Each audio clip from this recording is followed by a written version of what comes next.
Hey there, Layla. Got a minute to spare? I've got some thrilling news that I can't wait to share with you. Good afternoon. Sure, I can talk for a while.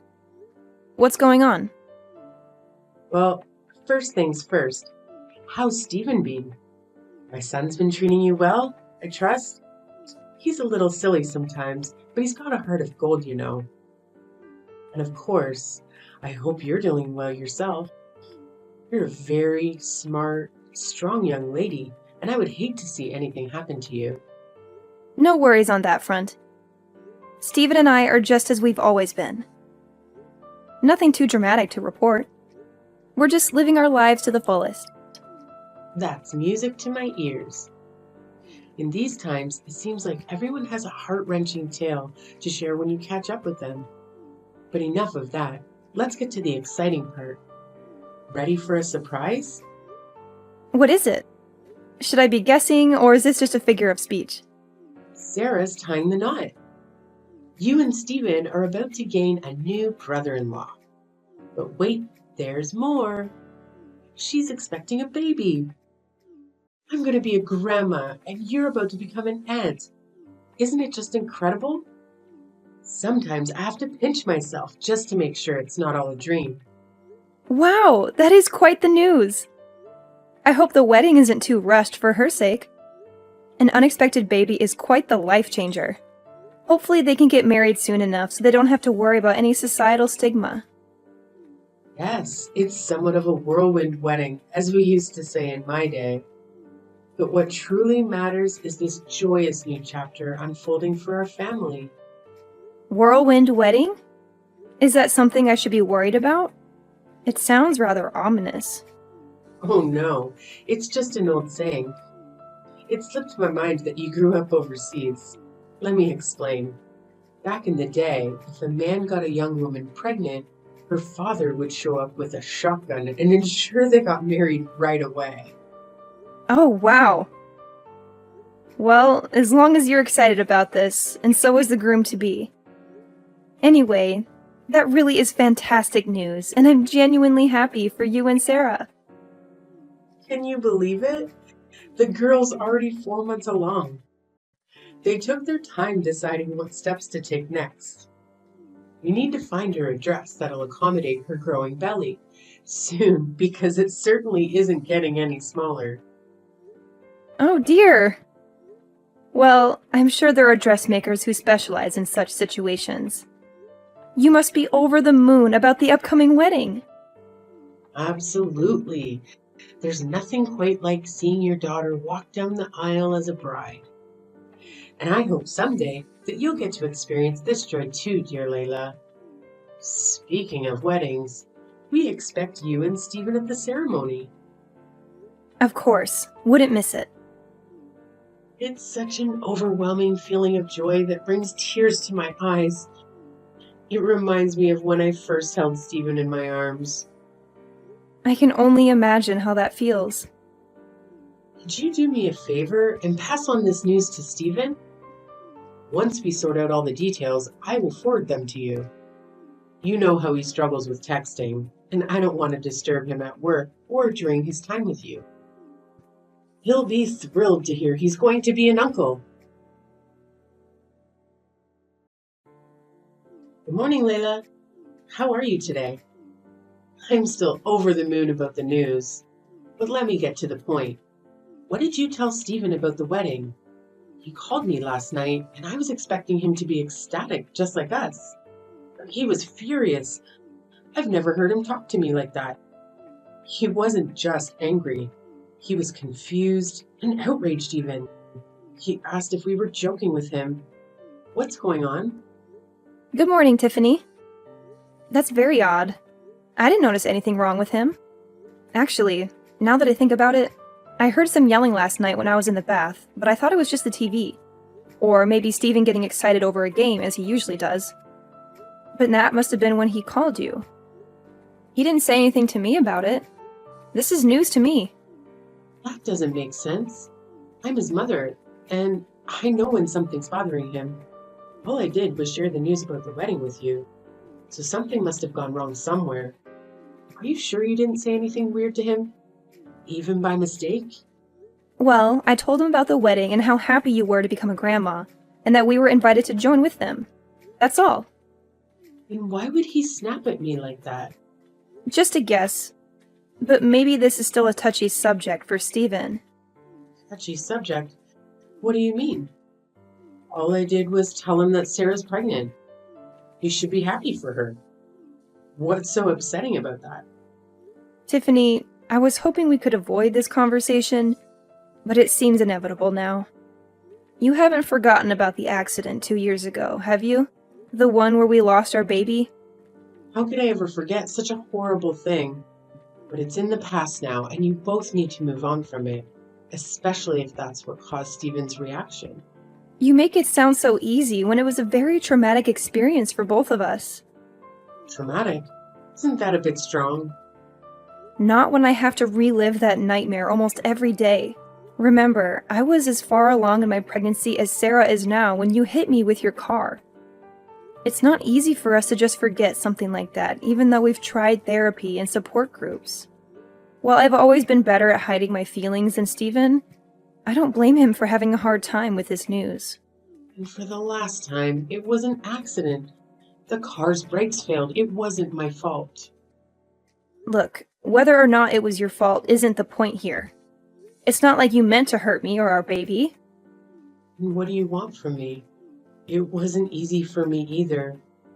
The guilt nearly killed me. Tiffany, I don't care what you do with your life. You can drive a cab or race a car for all I care. You have no idea what it feels like to lose a baby inside you. It wasn't like I had an abortion or something. The baby was alive and kicking. Oh, please. We all suffered a loss that day. Don't you think I loved that car? It was part of our family for so long, and then I had to scrap it because it was totaled. How can you compare your car to my miscarriage? Your car was just a thing. My baby was alive. Yeah, you said that before. After I paid for everything, the damages, the hospital bills, the therapy sessions, I've taken all the blame for that awful accident. Can't you just let it go? Money can't fix everything, Tiffany. You left me broken, Tiffany, in more ways than one. And now, even if Steven and I wanted to move on, we can't. You know I can never have another baby. Okay. I get what you might be upset about Sarah's wedding, but I really thought it would make you happy. Can't you be happy for her? Can't you look on the bright side? And Steven, he never had a baby inside him, and he didn't lose his ability to have kids. If he's so unhappy, why doesn't he just find someone else who can give him a child? He's a man after all. That's the most insensitive thing you've ever said to me. And that's saying something. This is why he yelled at you on the phone. All right, enough of this depressing talk. I'll send you the wedding details soon. And you better be there, both of you. You need some fun and joy in your life after all this misery. Trust me. Grab a pen and paper, Layla.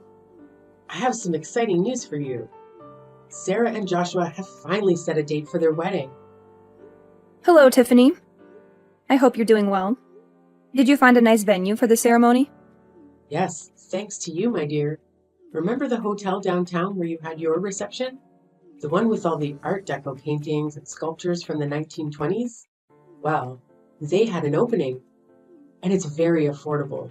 And I know a lot of people there from when we planned your wedding, so it's perfect. Oh, I see. That will bring back some memories for Steven and me. Isn't it wonderful? Anyway, this is going to be a small wedding, so we're sending out fewer invitations. Which is fine by me. Wedding invitations can be so expensive. And it's still so much fun to plan a wedding, even a small one. It's one of the best parts of being a mother, don't you think? I suppose it is. So, when is the wedding? It's going to be the first Sunday of next month. Mark your calendar and don't forget. What's wrong? You don't have any work that day, do you? You know we talked about this a few weeks ago, but it seems like you're being very insensitive right now. What? What are you talking about? Oh, come on, not this again. How does this have anything to do with that accident that I've apologized for a million times? You're being ridiculous, dear. Just tell me what it is. You think I'm being ridiculous? Really? You're the one who keeps making it harder for us to move on. That day you picked because it was cheap and convenient. That's the day my world fell apart 2 years ago when you hit me with your car. Oh, is that all? It's just a date, dear. Don't you think it's time to make some new memories on this day? It's not that simple, Tiffany. You can't just erase what happened. The fact that you can't even remember, it's unbelievable. Oh, please. You're impossible to please, aren't you? Maybe if you could talk about something else besides your miscarriage, you might be able to move on. Didn't they teach you that in therapy or support groups? Or did you skip that session because you were too sad after looking at your calendar? You have your whole future ahead of you, Layla. You're only hurting yourself by living in the past like this.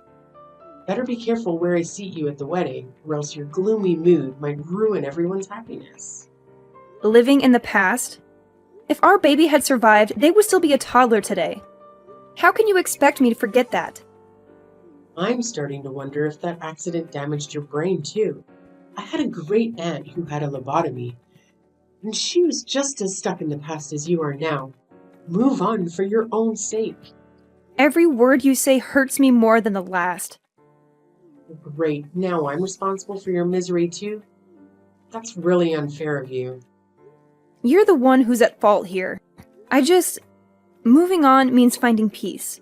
And that's why I've tried not to fight with you. Even when you ignore my pain or insult me, I still try to be civil with you. The last thing Steven or I need is more conflict over something that was an accident. So there you have it. I'm full of grief and anger, but I choose to treat you kindly, even if I don't feel any warmth towards you. Well, aren't you a saint or something?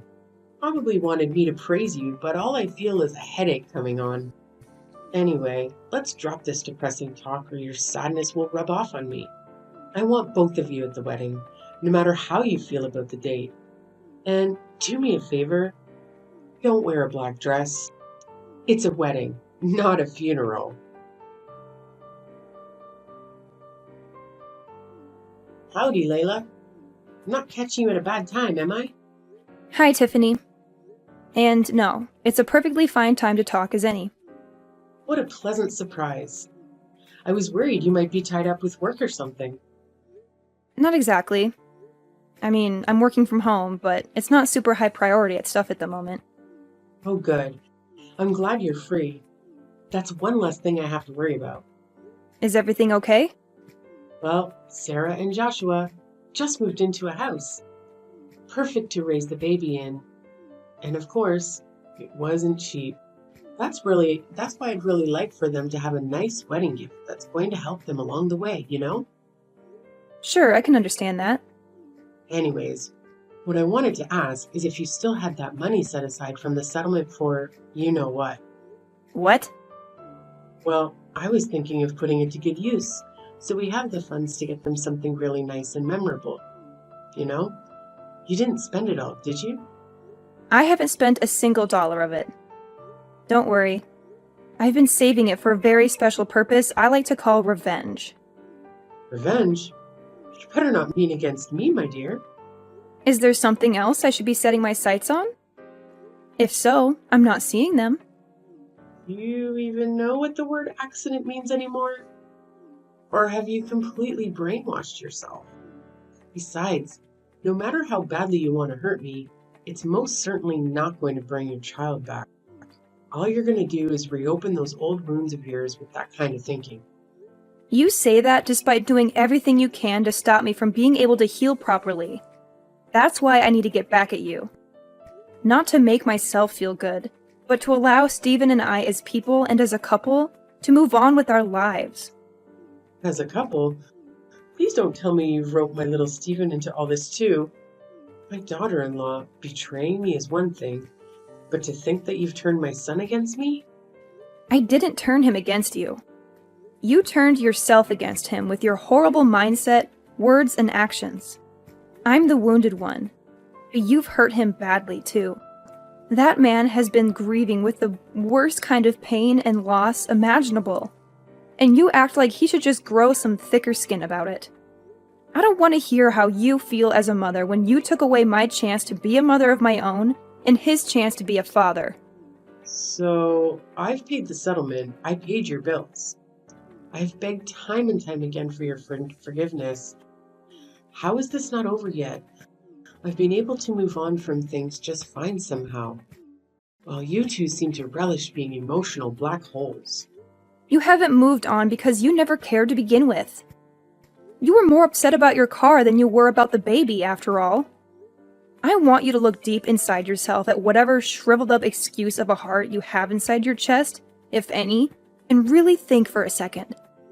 Do you honestly believe that to me, as the years would be enough time to erase the pain caused by losing a child?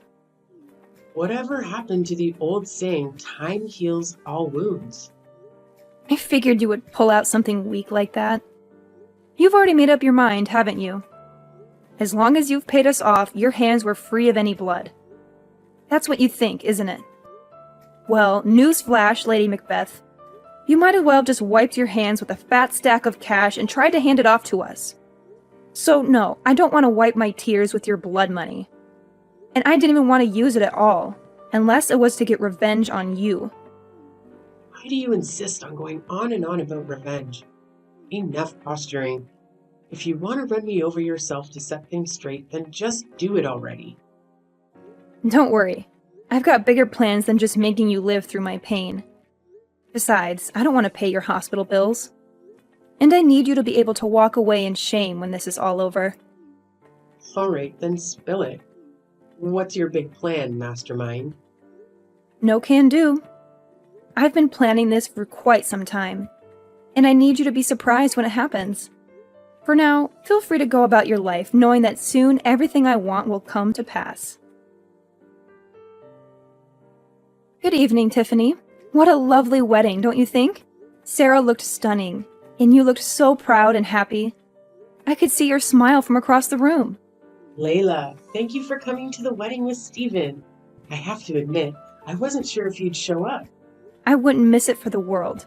This was a big day for Sarah. Her dress was gorgeous. You couldn't even tell she was pregnant, especially with that beautiful veil. Oh, I know, I picked it out myself, and I have to say, I have a good eye for these things. Now that we've exchanged compliments, can we get to the point? Point? I'm not here to chat about the wedding. There's only one reason why I'm here. To tell you that your time is up. This is the last time you'll ever hear from me in any way. I thought about confronting you at the reception, but this is easier. Sarah shouldn't have to suffer because of you. Is that so? How considerate of you. Believe me, it's for her sake, not yours. She deserves a happy life, unlike us. Besides, you told me not to bring up the accident at the wedding, remember? I'm just following your orders. Have you been careful lately? Watching your back? No. Why would I? Well, I don't know it would have mattered anyway. Ever since I woke up in that hospital bed, I've been planning my revenge in silence while perfecting my strategy to destroy you. You've been plotting against me all this time? Obsessively? Obsessively, indeed. Right after I got admitted to the hospital, I asked Stephen to hire a private investigator for us. What? Why would you need a detective? Wait and see. The important thing is that with the money you gave us, we were able to hire the best one in the business. He worked non-stop until a few days ago, and his 2 years of hard work paid off. Right now, I'm holding a report with his findings. Well then, what dirt did he dig up on me? Just a detailed analysis of your daily activities over the past 2 years, Tiffany. Nothing too surprising for you. My daily activities? What? You used my money to hire someone to spy on me? To stalk me? Indeed. It's amazing how many weaknesses can be found in someone's ordinary daily routines. How well do you know your own habits over these past few years anyway? Reading through this was quite shocking for me. But for you, it must be normal by now. This is some kind of prank, right? You don't really hire a detective. You're just trying to scare me into admitting something. Well, it's not working, Layla. Nice try. Sorry to burst your bubble, but this is no prank. As much as I would love to trick you into giving me what I want, my approach had to be thorough and foolproof. Yeah, right. By the way, your husband quit his job last year, didn't he? We haven't talked much about your life lately, but that detail caught my eye in the report. Well, you could have easily found that out from Stephen or Sarah. But yes, as a matter of fact, he did. He's got a new job at the History Museum across town that's treating him much better now. I'll have you know, most people can't find better work at his age. I thought as much. I know you're not lying about that. Mostly because that time frame lines up with a noticeable disturbance in your life's activities. Disturbance? You're the one acting disturbing. That's what I think. About that disturbance. I guess the best way to put it is that you're living more than just one life for yourself, aren't you, Tiffany? I have no idea what you're talking about. This means nothing at all to me. Not a single word you said. Really? Let me give you a refresher then. Does this scenario I'm about to describe sound familiar to you at all? It's the weekend, and you tell your husband that you're going out with some girlfriends of yours. My guy knows better than that, though, and he is able to tell me what you're really up to. Picking up younger guys at bars downtown and taking them back to a cheap hotel room you've booked for the weekend. I almost lost track of the amount of times my gumshoe reported that same story back to me. Seeing it all compiled now, it really makes me think. Just what kind of woman are you, Tiffany? I have no idea what you're talking about. You don't know half of what you're saying either. So you do your best to shut it if you know what's good for you. You're just saying a whole lot of nonsense you have no way of proving. Oh, you can rest easy on that front. The detective supplemented all of these with write-ups of your dirty deeds with equally dirty photos. Photos? You know, I always thought a woman of your age would know better than to do something this rash and thoughtless. Or that you'd at least be smart enough to cover your tracks. These photos are unmistakably you, though, and you've got nowhere to hide now. I haven't done anything wrong. Sure, you have photos of me with some guy, but you have no idea what my intentions were. Oh, I don't think it takes much for me or anyone else to piece that together. I definitely don't need to hire a detective to have a theory or two. Besides, even if you didn't do anything with this guy, certain facts stay true, immutably so. Namely, the fact that you lied to your husband about what you were doing all those weekends. Now, if you didn't think you were doing anything wrong, I have to ask, what were you thinking? Maybe I just didn't want him to worry about me while I went out for drinks, okay? Maybe.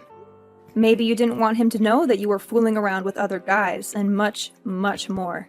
Are you any good at poker, Tiffany? My eyes and ears out in the city told me that you like to spend your husband's hard-earned money on poker at every bar in town.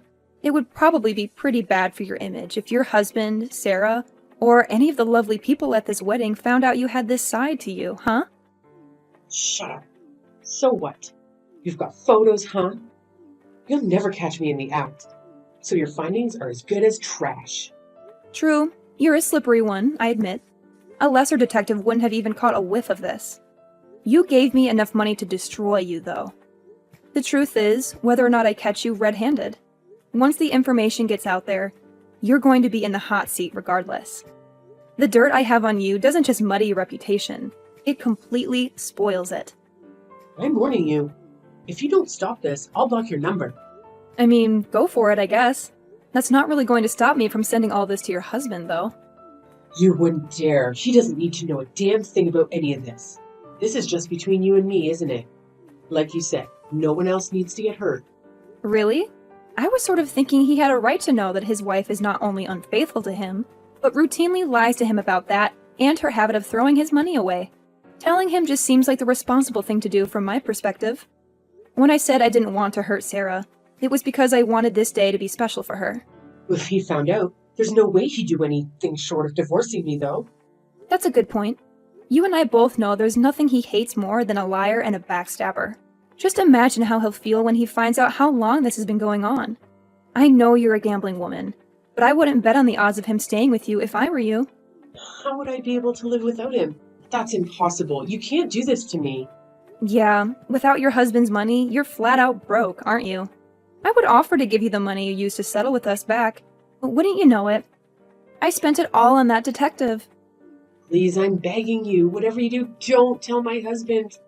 Don't tell Sarah or anyone else, please.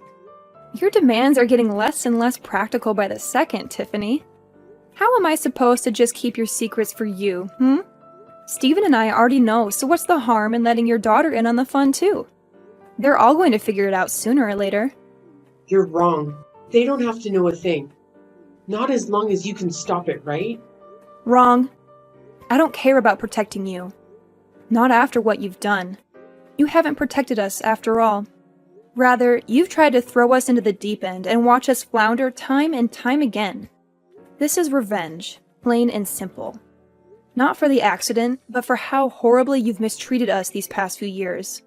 Me, Stephen, your husband. Speaking of which, it really does seem like fate that it would all unravel on this day. Unlike you, your husband is well aware of the importance of this day, seeing as he calls us regularly to check in and support us emotionally. He's coming by today to observe the life of the baby we never had as a family. You wouldn't know much about grief, though, unless it was about your car, I guess. He's coming to you? Yeah? Do you have a problem with that? It's already so late in the evening, you know. And besides, if he's going somewhere, I thought he would tell me about it. Right. Because you're always so truthful with him about what you get up to when the sun goes down. Well, why not hitch a ride with him in that case? Maybe he'll even let you get behind the wheel. It might be a tough sell for him, though, because he remembers everything about what you did on that horrible, tragic day. If you do, you won't tell him, right? You wouldn't do something like that if I came, right? He just told me he's getting ready to come, so he'd better make up your mind quickly. All right, I'm coming, I swear. Please, whatever you do, just don't tell him. I'm begging you. Tiffany made it to the house that evening, but her husband took the wheel without offering to let her drive at all. In fact, when Stephen's father arrived at the house, he did as he always did on this day and prayed silently with us. Not that she knew anything about it, but the grief had struck her husband just as intensely as it had us. He came to us right after the accident, and he's been coming over ever since, partly to help us, but also to settle his own sorrow. I think my father-in-law knew of his wife's heartlessness when it came to the tragedy, and so he held on to twice as much pain and guilt in return for being as excited as we were to being parents. He was thrilled to become a grandfather, and he'd put so much thought into how best to support us in raising the child. And so, my aspiration of revenge, though rooted in my desire to see Tiffany crumble, came to fruition in getting justice for my father-in-law. He deserved better than Tiffany's lies. When he learned the truth, he said nothing. He drove home with her in silence and divorced her the next day. He's a man of few but powerful words. I can't imagine his anger and disgust. He called me a few days ago to say the divorce was done, and Tiffany was living in a dump near her poker clubs. We gave him and his lawyers all the evidence we had. She didn't even fight back. Now he, Stephen, and I are free of her dark shadow.